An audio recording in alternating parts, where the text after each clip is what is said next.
राष्ट्रवादी काँग्रेस पक्षाच्या जालना कार्यालयाच्या उद्घाटनाच्या निमित्तानं उपस्थित असणारे विधिमंडळातील माझे सहकारी सतीश चव्हाण, विक्रम काळे, मनोज कायंदे या कार्यक्रमाला आवर्जून उपस्थित असणारे आणि मला आणि आपल्याला सगळ्यांना इथं निमंत्रित केलेले बोलवलेले आपल्या पक्षाच्या जिल्ह्याचे अध्यक्ष अरविंदराव चव्हाण, तसंच आमच्या बुलढाणा जिल्ह्याचे अध्यक्ष ॲडव्होकेट नाझीर काझीजी, आपल्या संभाजीनगरचे अध्यक्ष कैलास पाटील, तसंच धैर्यशील चव्हाण, पुष्पाताई चव्हाण, कल्याणराव आखाडे, नरेंद्र चव्हाण, बळीराम कडपे, पुष्पाताई चव्हाण, सुनील मगरे, आलम खान पठाण, अब्दुल रशीद पहलवान, चंद्रकांत कारके, रवींद्र तौर, ज्ञानेश्वर सरकटे, शिवाजीराव बनकर, अण्णासाहेब चितेकर, कयूम शेख जेतपूरवाला, मयूर गाडेकर, प्रतापराव शिंदे, भाऊसाहेब गोरे, शकुंतलाताई कदम, वंदनाताई खांडेबरा, रज्जाक भाई, रिंकलताई तायड, आमचे जिल्ह्यातनं आलेले सगळे तालुकाध्यक्ष गणेश गारे, मंड्याचे, भोकरदनचे सुरेशराव सपाटे, परतूरचे विठ्ठलराव बरगुळे, आमच्या जाफराबादचे दत्तू अंभोरे, अंबडचे सतीशराव ढवळे, घनसावंगीचे लक्ष्मणराव कुंटुले, जालन्याचे संतोष ढेंगळे, बदनापूरचे कैलासराव मदन, वेगवेगळ्या आजूबाजूच्या भागातून आलेले देखील राष्ट्रवादी काँग्रेस पक्षाचे सर्व जीवाभावाचे सहकारी, आज ज्यांना या कार्यक्रमाच्या निमित्तानं आपण पक्षामध्ये प्रवेश दिला ते आपल्या सगळ्यांचे सहकारी मधुकरराव अर्दड, संभाजीराव खंदारे, आमचे माजी सभापती लक्ष्मणराव दळवी, दीपकराव लवणीकर, लक्ष्मणराव सुरडकर, मोजमिल अख्तर, योगेश दळवी, बंकट भोसले, प्रल्हाद दळवी,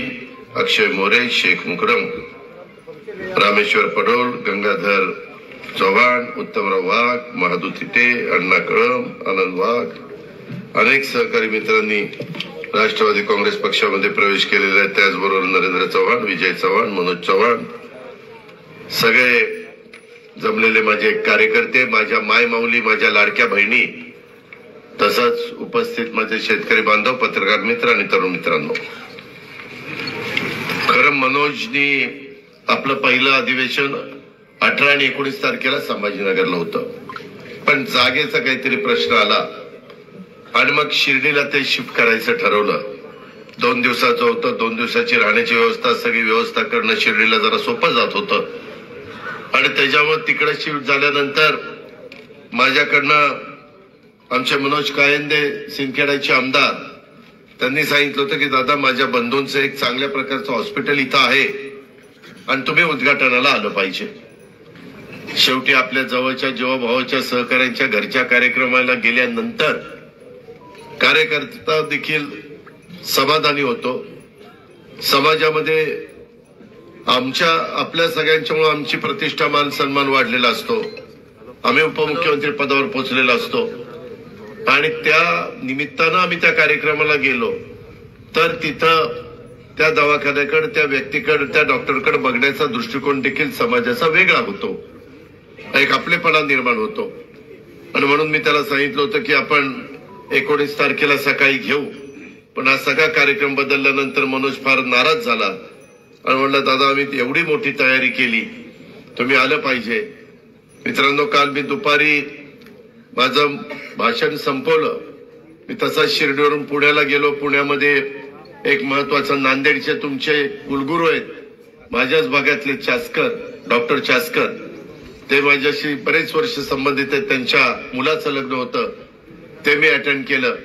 आणि तसाच शिवशाही कबड्डी स्पर्धा त्यामध्ये असतात आणि त्या दरवर्षी असतात. त्यावेळेस बारामतीला होत्या, त्याच्या बक्षिसं द्यायची होती, त्यावेळेस तिथून मला बारामतीला जावं लागलं. रात्री 9ला मोकळा झालो. पायलटने सांगितलं की दादा, अलीकडे व्हिजिबिलिटी असती. परवा पंतप्रधान पण मुंबईला आले होते, तेव्हा एअरपोर्टवरून त्यांना कुलाब्याकडे यायचं होतं, परंतु येता आलं नाही. 3 बोटीचं त्यांनी अनावरण केलं. एक 10,000 कोटीची पाणबुडी आणि 2-5 हजार कोटीच्या बोटी तुमच्या माझ्या देशाचं संरक्षण करण्याच्या करता समुद्राच्या परिसरामध्ये त्या ठिकाणी ह्या बोटी आपण त्यांना तिथं जबाबदारी देत असतो आणि या सगळ्या कामातनं त्याच्यात त्यांना येता आलं नाही. मी शेवटी विचार केला की जर मी हेलिकॉप्टरच टेक ऑफ लवकर झालं नाही तर उद्याचे सगळे कार्यक्रम माझ्या अडचणीत येतील. मी रातोरात तिथनं निघालो आणि जालन्याला मुक्कामाला आलो आणि सकाळी मग मला रवींद्राच्याही घरी मुलाच्या दवाखान्यामध्ये जाता आलं, तिथंही भेट देता आली. अर्जुनराव खोतकरांनी आता आपली महायुती आहे त्याच्यामुळं काही सहकारी मित्र बोलवतात तिथंही जावं लागलं. अरविंदरावांनी पण सांगितलेलं होतं की दादा मला एक चांगल्या प्रकारचं कार्यालय सुरू करायचंय, पक्षाचं कार्यालय सुरू करत असताना तिथं गेलं पाहिजे, त्याला शुभेच्छा दिल्या पाहिजे. या भावनेतनं मी आलो आणि अरविंदरावांनी सांगितलेली गोष्ट खरी आहे. मी त्यांना म्हणलं पीत कापून मी पुढे जाईल कारण आता मला 10:30ला पुढचा कार्यक्रम आहे आणि तो करून मला पुन्हा मुंबईला जायचंय कारण आता पुढे अर्थसंकल्प आपल्याला सादर करायचा आहे. मी नेहमीच राजकीय जीवनामध्ये प्रत्येकाच्या चढ उतार येत असतात मित्रांनो, प्रत्येकात यश अपयश मिळत असतं.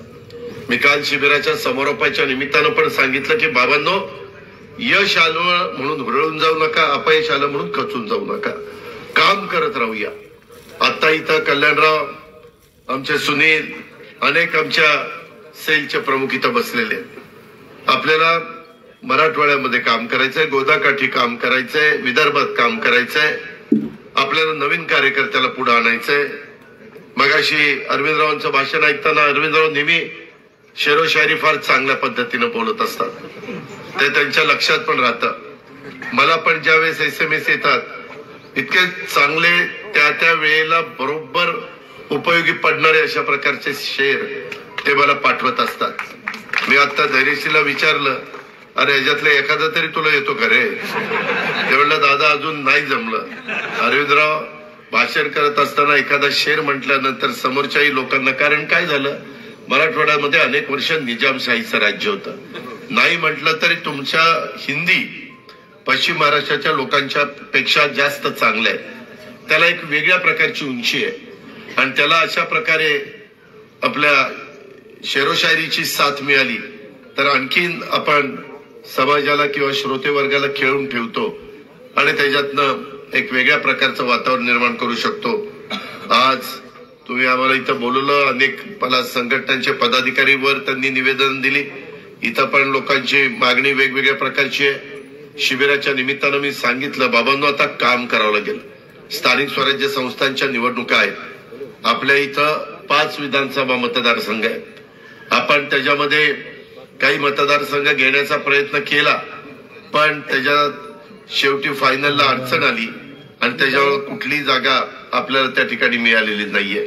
शेवटी महायुतीच्या जागा म्हणून अनेक जागा, म्हणजे तसं बघितलं तर परतूरची पण जागा आली, जालन्याची पण जागा महायुतीची आली, घनसावंगीची पण जागा महायुतीची आली, त्याच्या संदर्भातली असणारी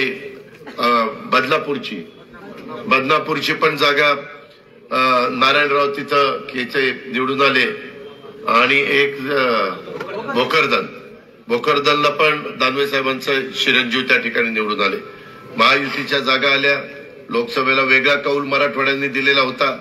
मी आपल्याला सगळ्यांना सांगेन राष्ट्रवादी काँग्रेस पक्ष हा शिवशाहू फुले आंबेडकरांच्या विचारधारेनं पुढे निघालेला पक्ष आहे.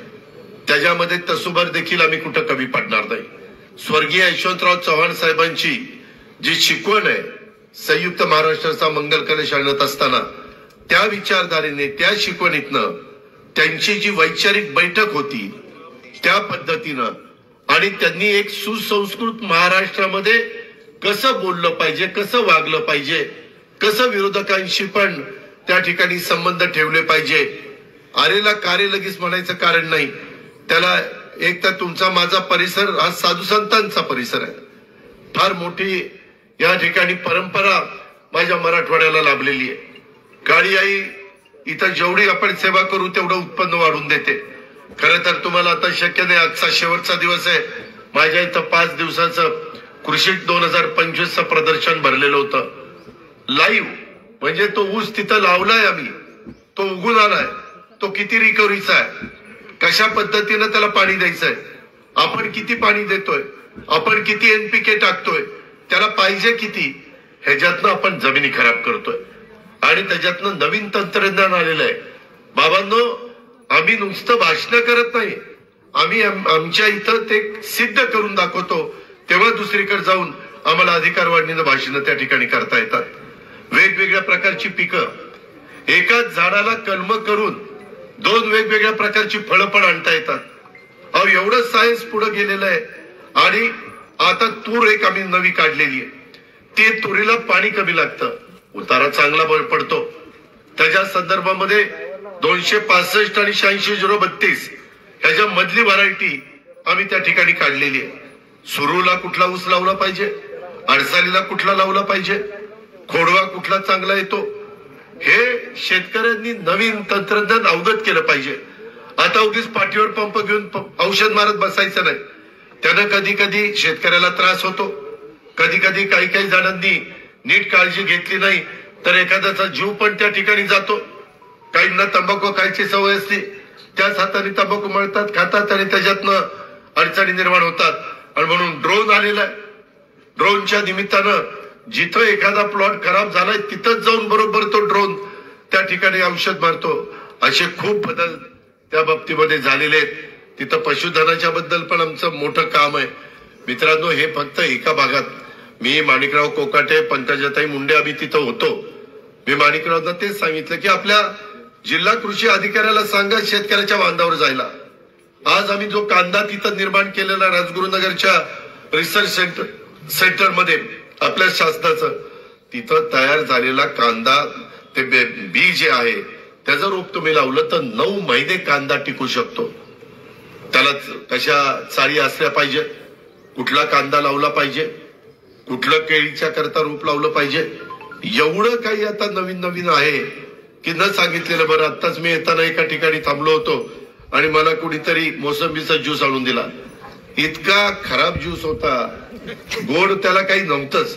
वास्तविक एकेकाळी मराठवाड्यातली मोसंबी ही देशात फेमस होती. काय घडलं, कसं घडलं, कुठं कमी पडलो? तुमचं डाळिंबाला तेलासारखा रोग आलेला आहे. तो रोग देखील का कारणामुळे येतो ते आपण शोधून काढलेलं आहे. आणि ते जर आपण नीटपणे काळजी घेतली तर रोग येत नाही. अशा खूप बाबी आहेत. राष्ट्रवादी काँग्रेस पक्ष हा फक्त राजकारण करणारा पक्ष नाहीये. हा 80% समाजकारण, 20% राजकारण करणारा पक्ष. आणि त्यामुळं हे अशा वेगवेगळ्या प्रकारचे कृषी प्रदर्शन, अशा प्रकारचे वेगवेगळे मेळावे, तुमच्याकडे कापूस सोयाबीन असेल तर त्याला आपण काय केलं पाहिजे. आता सोयाबीनला बारदानाच नव्हता, खरेदीच बंद झाली होती. जयकुमार रावळ आणि संबंधितांना मी सांगितलं, चला मला आता वेळ लावू नका, 40 लाख का 80 लाख पोती बारदाना पाहिजे, पटकन घेऊन मोकळं व्हा. जसं वापसा आल्यानंतर त्या ठिकाणी पेरलं गेलं पाहिजे, वापसा उडून चालत नाही, तसं त्यावेळेस माझ्या शेतकऱ्याचं पिकल्यानंतर त्याची खरेदी करण्याच्या करता बारदानाच नाही, वजनच होत नाही, हे असलं रडगाडे चालणार नाही. हे आता महायुतीचं सरकार आहे. आम्ही सगळ्यांनी, आम्हाला प्रत्येकाला वेगवेगळ्या भागाचा अनुभव आहे. काहींना शहरी भागाचा आहे, काहींना ग्रामीण भागाचा आहे, काहींना डेअरीचा आहे, पोल्ट्रीचा आहे, शेतीचा आहे, फळबागांचा आहे, त्याच्यामध्ये तुमच्या फुलांच्या शेतीचा आहे. अहो, इतकी वेगवेगळी फुलं. तुम्ही जर गेला असता, मला आज जालन्यातलं कोणी तिकडं आलं, प्रचंड गर्दी आहे बारामतीत, अक्षरशः गाड्या उभ्या करायला जागा नाही. आणि इतर प्रदर्शनं कशी असतात, कुठलं तरी फळं शेलकी आणायची तिथं ठेवायची. हे काही पेरू कसा आहे, हे काही डाळिंब कसं आहे, हे काही कलिंगड कसं आहे, हे काही पपई कशी आहे. अरे पण कुठनं आणली ती सांगणार. जिथं त्या मातीत आलं पाहिजे तिथं आम्ही दाखवतो. हे घे पेरूचं झाड आणि हा पेरू. ते बघून मग लोकांना कळतं, हाय रावला का, हाय. हे असं प्रदर्शन भरवायचं असतं. आणि त्यामध्ये रोप वगैरे एवढं वेगवेगळ्या प्रकारचे फुलं. मी मगाशीच कोणाला तरी विचारत होतो की बाबा ही जी काही फुलं मला गुलाबाची वगैरे देतात ती कुठली. काही जण म्हणले की दादा शिर्डीवरून येतात, काही जण म्हणले आमच्याही भागात होतात. मित्रांनो, या भागातली जमीन सुपीक आहे, इथं पाण्याची गरज आहे. काही बाबतीमध्ये आम्ही पलीकडे पडणारं पाणी समुद्राकडं ते आपल्याकडं आलं पाहिजे, आपला नाथसागर भरला पाहिजे, आपलं माजलगाव भरलं पाहिजे, आपलं सिद्धेश्वर असेल, आपलं येलदरी असेल, आपले वेगवेगळ्या प्रकारे नाथसागर पासून तर बॅरेज तुमचा बाबळी बॅरेज पर्यंत जे बंधारे आहेत, जे गोदाकाठ आहे, त्या गोदाकाठाला पाणी त्या ठिकाणी राहिलं पाहिजे आणि कमीत कमी पाण्यामध्ये शेती त्या ठिकाणी करण्याचं तंत्रज्ञान आता तर नवीन काल आमच्या तिथं शिबिरात आम्ही दाखवत होतो प्रदर्शनामध्ये एक नवीन पाईप काढलेला आहे, त्याला ड्रिपर नाहीये, त्याला आतनच व्यवस्था केलेली आहे आणि बरोबर त्या झाडाच्या मुळाला पिकाला जेवढं पाणी लागतं तेवढंच पाणी तिथं पडत असतं. चोरण्याचा प्रश्न नाही. इतर ठिकाणी ते ड्रिपर काढून नेतात, कुठेतरी काहीतरी करतात. ह्या ज्या काही गोष्टी आहेत, आता मी कृषी खात्याची जबाबदारी माणिकराव कोकाटे आपल्या नाशिक जिल्ह्यातले सिन्नरचेच आपले शेतकरी आहेत त्यांच्याकडे दिलेली आहे. माझं स्वतःचं त्या ठिकाणी लक्ष आहे. शिवराज सिंह चौहान हे मध्य प्रदेशचे 13-15 वर्ष मुख्यमंत्री होते. त्यांनी तिथं मोठ्या प्रमाणावर बदल शेतीमध्ये केलेले आहेत. कृषी दर तिथं वाढलेला आहे. तशा पद्धतीनं तुमचा माझा शेतकरी 50%च्या पेक्षा जास्त शेतीवर अवलंबून आहे. त्याला समाधानी करायचंय, त्याला सशक्त करायचंय, त्याला त्याचं शेतीवाडी करत असताना तो सतत कर्जमुक्त राहिला पाहिजे. या पद्धतीचं काम आपण आता हातामध्ये घेतलेलं आहे. अर्थ विभागाची जबाबदारी माझ्याकडे आहे. आज माझ्या मायमाऊली बसल्यात. आमच्या विरोधकांनी टीका केली की यांचं सरकार आल्यानंतर योजना बंद करतील, पैसेच देणार नाही. असं नाही, आम्ही वचनपूर्ती करणारे कार्यकर्ते आहोत. त्या संदर्भातल्या त्रुटी असतील त्या त्रुटी मी काढीन. त्यामध्ये खरंच ज्या गरजू महिलेला पाहिजे होतं, जी खुरपणीला जाते, जी धुणं भांडी करते, जी झाडू पोतना करते, जी त्या ठिकाणी अतिशय गरीब कुटुंबातली आहे की तिला 1,500ची किंमत माहितीये, जी इन्कम टॅक्स भरत असेल, जी त्या ठिकाणी मोठ्या प्रमाणावर 65,000 रुपये पगार घेत असेल, त्या महिलांच्या करता 1,500 रुपये नाहीत. गरीब महिलांच्या करता ज्यांचं 2.5 लाख रुपयाच्या आतमध्ये वर्षाचं उत्पन्न आहे, 2.5 लाख काही कमी नाहीये, म्हणजे 20,000 रुपये 21,000 रुपये साधारण त्याच्या आतल्या महिलांना आपण ते देतोय. महिना 21,000च्या आत. काही काहींनी मधल्या काळामध्ये आम्ही पण म्हणलं नको आता कुठं त्याच्यामध्ये बघत बसायचं, वेळ जाईल. आता मात्र माझी तमाम माझ्या महाराष्ट्रातल्या मायमाऊलींना, माझ्या लाडक्या बहिणींना माझं आव्हान आहे की ज्यांचं उत्पन्न 2.5 लाखाच्या वर असेल त्यांनी, जसं मध्ये पंतप्रधानांनी आवाहन केल्यानंतर जे सवलतीचा गॅस सिलेंडर घेण्याची गरज नाही अशांनी गॅस सिलेंडर सवलतीचे घ्यायचं बंद केलं, तशा प्रकारे आपल्या गरीब महिलांच्या करता ही स्कीम आहे.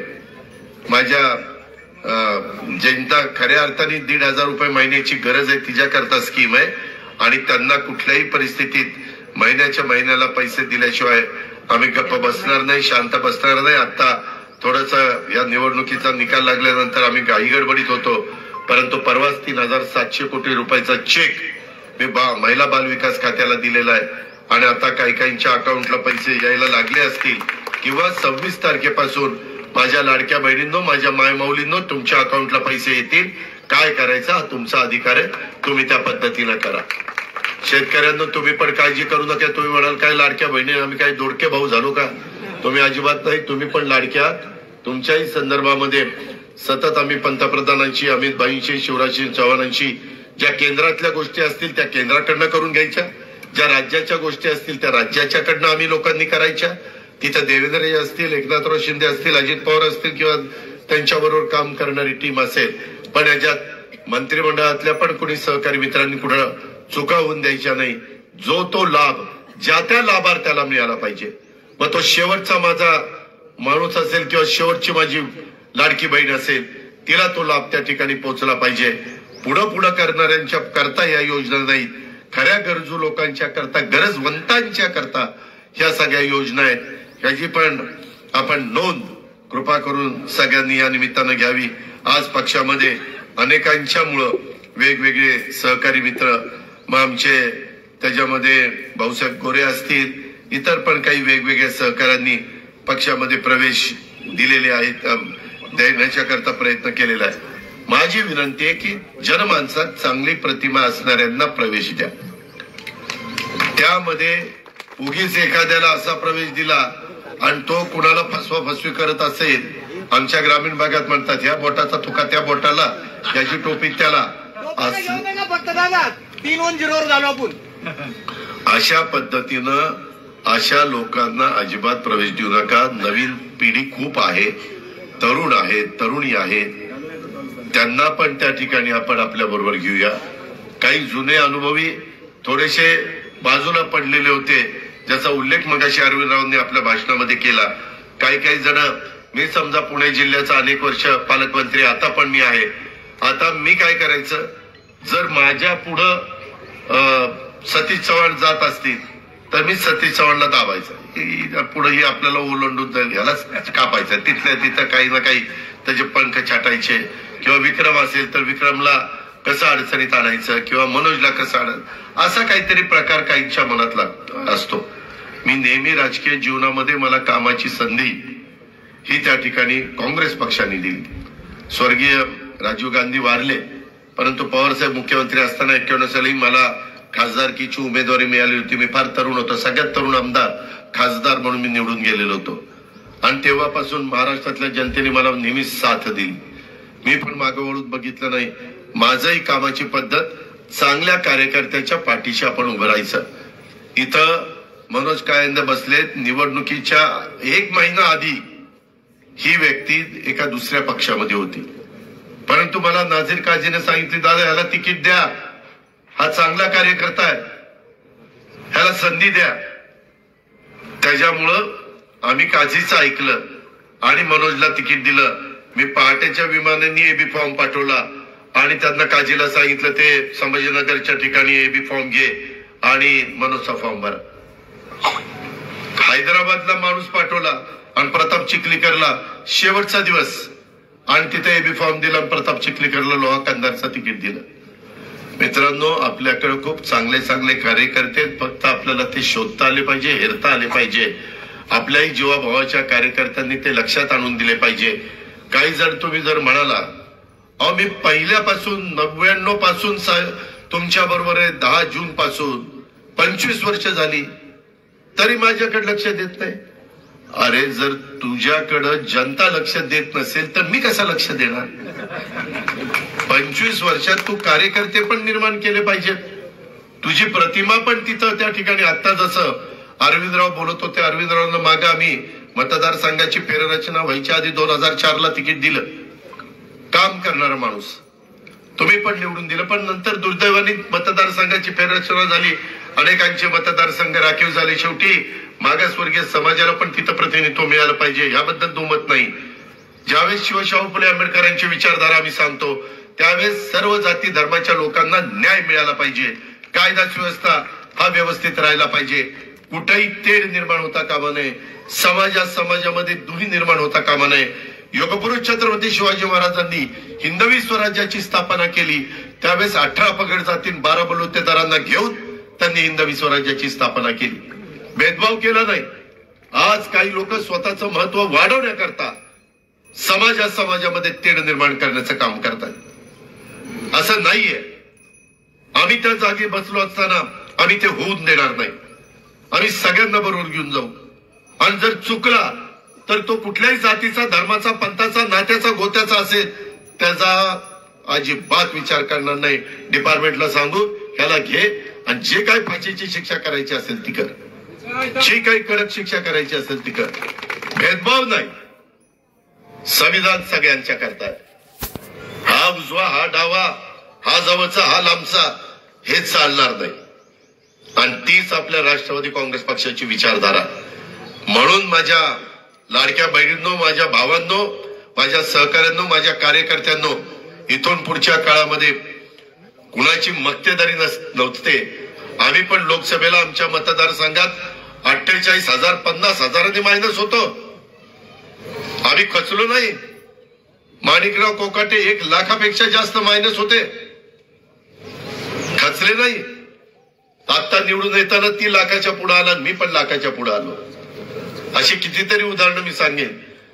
जनता फार हुशार आहे, मतदार फार हुशार आहे. हे आता विरोधी पक्ष रडत बसलेत, ईव्हीएम बटन. अरे काय, तू जे बटन दाबतो ते तिथं बरोबर मत जातं. कशाचं ईव्हीएम? लोकसभेला ईव्हीएम चांगलं होतं आणि इकडं पैसा पडला, इकडे सोपा साफ झाला. ईव्हीएमचा दोष. कशाचा ईव्हीएमचा दोष? ठीक आहे, पद्धत झाली. ईव्हीएमचं काम करताय, त्याच्यामध्ये शेजारी पण तुम्ही कुणाला तिकीट काय बटन दाबलं तिथे येते ना चिठ्ठी, तुम्ही बघता ना. आज पश्चिम बंगाल ममता बॅनर्जीचा निवडून आला, ईव्हीएम फार चांगलं. लोकसभेचा निकाल चांगला त्यांच्यावर झाला, ईव्हीएम बेस्ट. दिल्ली आणि पंजाबचा निकाल केजरीवालच्या बाजूने झाला, ईव्हीएम शिवाय पर्याय नाही. कर्नाटकात काँग्रेस आली, अरे ईव्हीएम शिवाय काही दुसरं होऊच शकत नाही. ते गट्टे बांधले तरी इकडे तिकडे केले जातात. आम्ही बघायचो, आम्ही त्यावेळेस मी राजकारणात नव्हतं पण मी जायचो काउंटिंगला, संज्ञान होतं म्हणून. ते गट्टे बांधताना काय करायचे, 50चा का 25चा गट्टा असायचा, 25चा, आणि त्याच्यावर एक हे लावायचे. मग कधी कधी गठ्ठा असायचा एका शिक्क्याचा आणि वर हे लावताना दुसराच लावायचे. असलेही प्रकार त्यावेळी झाले. उलट इथं काही वेडेवाकडे प्रकार करता येत नाही. माझ्या कार्यकर्त्यांना मला विनंती करायची की राष्ट्रवादी काँग्रेस पक्ष आणि इथं संघटना अधिक मजबूत होण्याच्या दृष्टिकोनातनं आता तुम्ही अरविंदरावांच्या बद्दल मला मागणी करताय सारखी. मी पण तुम्हाला सांगेन, मी काही साधू संत नाही. त्यामध्ये तुम्ही मला इथं उद्याच्या जिल्हा परिषद तालुका पंचायतीमध्ये चांगला निकाल राष्ट्रवादी काँग्रेस पक्षाच्या बाजूने आणा. त्याकरता आतापासून कामाला लागला. काय करायचं काय नाही ते शिबिराच्या निमित्तानं सांगितलंय. मी पण या निमित्तानं राज्यामध्ये फिरणार आहे. काही दिवस मुंबईमध्ये, बाकीचे दिवस राज्यामध्ये चांगलं काम करून दाखवू, लोकांचा विश्वास संपादन करू. लोकांना वाटलं पाहिजे हे बोलतात तसं करतात आणि त्या पद्धतीनं पुढे जाऊ. जनता आपल्या पाठीशी उभी राहिल्याशिवाय राहणार नाही. तुम्ही त्याच्यामध्ये उत्तम काम करा. पुढची जबाबदारी माझ्यावर सोडा. तुम्ही काही काळजी करू नका, ही पण खात्री मी आपल्याला सगळ्यांना देतो.